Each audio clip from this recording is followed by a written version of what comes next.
Violence in Yemen this morning may be retaliation for an offensive against al-Qaeda. Gunmen killed 4 senior security officers in a series of attacks that follow some of the most intense strikes against suspected al-Qaeda targets in Yemen.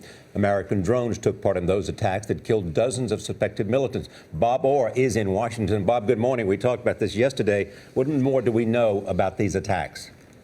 Well, good morning, Charlie. Sources tell us that these attacks were a direct response to intelligence on the ground there in Yemen, suggesting that al-Qaeda in the Arabian Peninsula was preparing, perhaps imminently preparing, to mount attacks against military and civilian targets inside the country.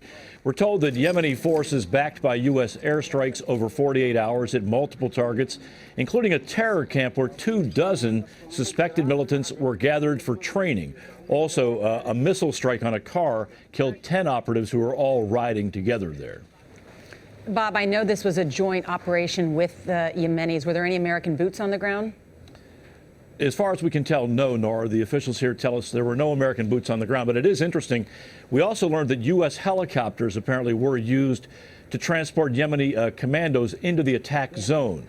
Obviously, also, U.S. intelligence played a big role in providing targets for those drone strikes, because since the terror group in Yemen, AQAP, is the most lethal branch of al-Qaeda, and it's actively always plotting against the U.S., it therefore is a legitimate target under the U.S. drone policy. And also, it's obvious that the U.S. had interest here in slowing down the pace of AQAP's plotting and operations going forward. But they do have an interest in specific AQAP targets.